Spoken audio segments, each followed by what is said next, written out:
ಈ ಜಲವರಹದ ಭಾಗ್ಯವೇ ನರಮಾಂಸವನ್ನು ಮೆರಬೇಕೆಂಬಷ್ಟರಲ್ಲಿ ನಾವೇನು ಗೋಚರಿಸುತ್ತಾ ಇದೆ.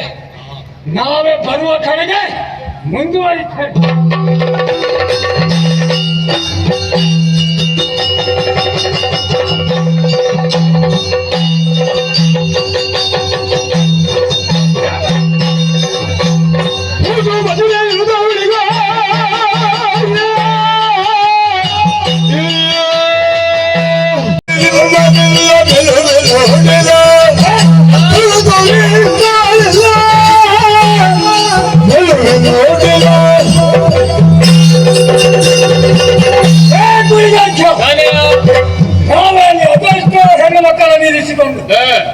ಎಲ್ಲಿಗೊಂಡಿರೋ ಸಾಗಾಟ ಸಾಗಾಟ ಮಾಡ್ಕೊಂಡ್ಲೆಕ್ಕ ತೋಚಿವೇನೆ ತಪ್ಪುದೇ ಮತ್ತ ಹಾಗೆ ನೀವು ಸಾಗಾಟ ಮಾಡುವಾಗ ತಪ್ಪಾಗಿದ್ದೆ. ಎಲ್ಲ ಅಪ್ಪರಿಗುಲಾಗಲಿ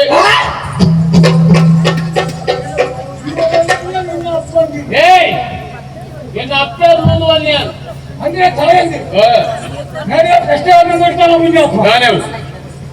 ಇಷ್ಟು ಮಂದಿ ತಾಯಂದಿರು ನಿನಗೆ ಅಪ್ಪ ಅಪ್ಪನೇ ತಾಯಂದಿರು ಹೌದಾ? ಹಂಗೆ ಅಪ್ಪ ಒಬ್ಬನೇ ಅಂಚಕ್ರಮ 5 ವರ್ಷದ ಬಾಲ್ಯದ 10 ವರ್ಷದ ಪ್ರಾಯದ ಪರಪುರುಷ ಅಂತ ಅಪ್ಪೆನೆ ಸಣ್ಣವರಿಂದ ಹಿಡಿದು ಮುದುಕಿಯರವರೆಗೆ ಅಪ್ಪೇನೆ ಉದ್ಯೋಗ ಅಕ್ಷರ ಒಂದಿಲ್ಲ. ನಾವು ಯಾವ್ಯಾ ಒಳ್ಳೆಯ ಮಾತುಗಳು ಹೇಳ್ತೇನೆ.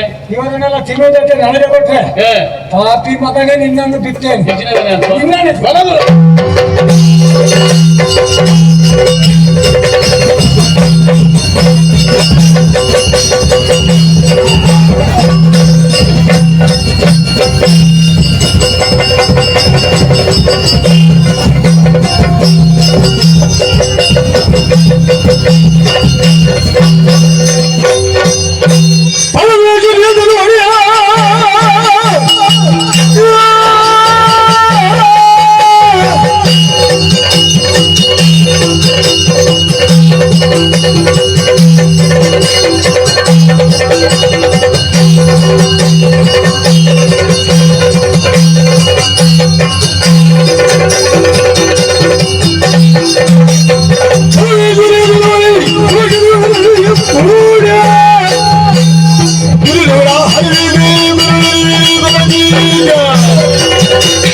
ವಿಸ್ತಾರವಾದಂತ ಈ ಸರದಿಯಲ್ಲಿ ನಾವೇ ಮೂಲಕವಾಗಿ ನಾವು ಸಾಗಿ ಬಂದವರು ಒಮ್ಮಿಂದೊಮ್ಮೆಗೆ ನಮ್ಮ ನಾವೇನೇ ಬುಡ ಮೇಲೆ ಬಡಿಸುವುದಕ್ಕೆ ಪ್ರಯತ್ನವನ್ನು ಪಡ್ತಾ ಇದೆಯಲ್ಲ. ನಾಡಿನ ಪ್ರಪಂಚದ ಬೆಳಕನ್ನು ಕಾಣುವಂತ ಆಸೆ ನಿನಗಿದ್ರೆ ಪಾದಕ್ಕೆ ಶರಣಾಗು. ಶಿರವ ಕುಟ್ಟಿ ಕೆಳ ನಾನೇ ಈಗಲೇ ಬಾ ಮುಂದೆ ನೋಡು. Hey,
ಸೊಕ್ಕಿದ ಹೆಣ್ಣು ಮಕ್ಕಳೇ, ನಿಮ್ಮ ಸೊಕ್ಕಿನ ಮಾತುಗಳೇ ಗಂಡುಗಳು ಎನಿಸಿದ ವರಹನ ಮುಂದೆ ನಿಮ್ಮ ಸಾಮರ್ಥ್ಯದ ಮಾತುಗಳು. ನಿಜ. ಸಾಮರ್ಥ್ಯವನ್ನು ಪ್ರದರ್ಶಿಸುವುದಕ್ಕೆ ಹೊರಟಿದ್ದೀರಿ. ನಿಮ್ಮ ಸಾಮರ್ಥ್ಯವನ್ನು ತೋರಿಸಬೇಕಾದದ್ದಲ್ಲಿ ಎಲ್ಲಿ ನಾಡಿನ ಕ್ರಮದಂತೆ ರೂಢಿಯಂತೆ ನನಗೆ ಬಳೆ ಅದು ಗೊತ್ತೇ ಇಲ್ಲ ನಮಗೆ. ಗೊತ್ತಾಗಿದೆ. ಕೆಲಸ ಮಾಡುವ ಹೆಣ್ಣು ಮಕ್ಕಳು ಒಂದೇ ಇಲ್ಲ. ಹ. ಒಳ್ಳೆ ಮಾತುಗಳು ಹೇಳ್ತೇನೆ. ಏನು ನನಗೆ ಆಯಾಸವನ್ನು ಪಡೆದೆ ಹ. ಒಬ್ಬೊಬ್ಬರಿಗೆ ನನಗೆ ತುತ್ತಾಗಿ ಬಂದರೆ ಇಲ್ಲದಿದ್ದರೆ ಬೆದಿಗೆನಂತೂ ಬಾರಿಸಿ ಹ. ನನಗೆ ಬೇಕಾದಾಗ ಉಪಯೋಗಿಸುವುದು.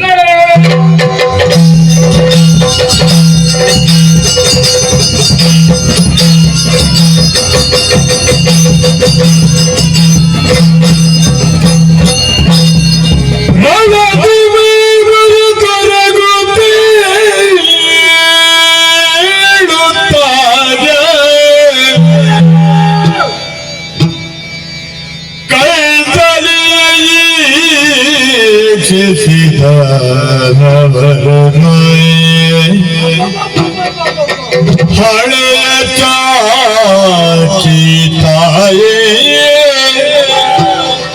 ರಕ್ಷಿಸಬೇಕು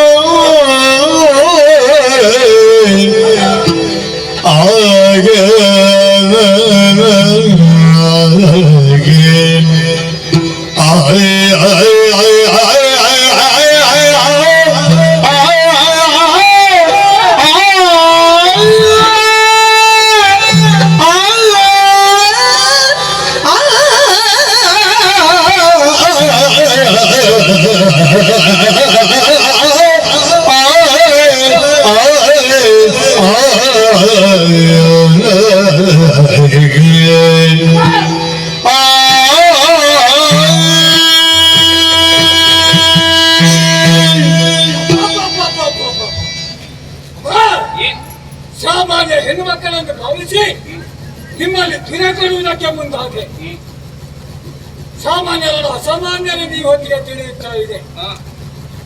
ಇಷ್ಟೆಲ್ಲ ಮಾಡಿದ್ಯಾಕೆ ನಾವು ಅಮ್ಮ ಜಲದಲ್ಲಿ ಹುಟ್ಟಿದವನು ಬುದ್ಧಿ ಬಂದಾವಾಗ ತಿದ್ದಿ ತೀರುವುದಕ್ಕೆ ಯಾರಿಲ್ಲದ ಕಾರಣ ನಾನು ಮಾಡಿದ್ದೆಲ್ಲ ಸರಿ. ನಾನು ನನಗದ್ದೇ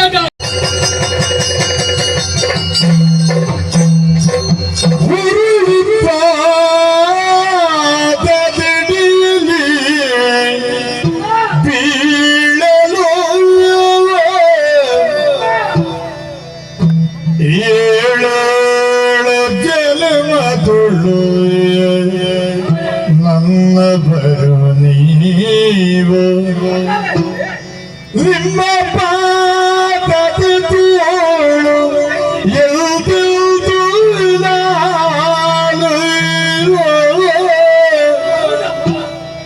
ನನ್ನ ಮಾತೆಯಿರಲೀವ ನಿಮ್ಮ ದಾಸನು ನಾನು ನಿಮ್ಮ ರೂಪ ಕಡಿನೋ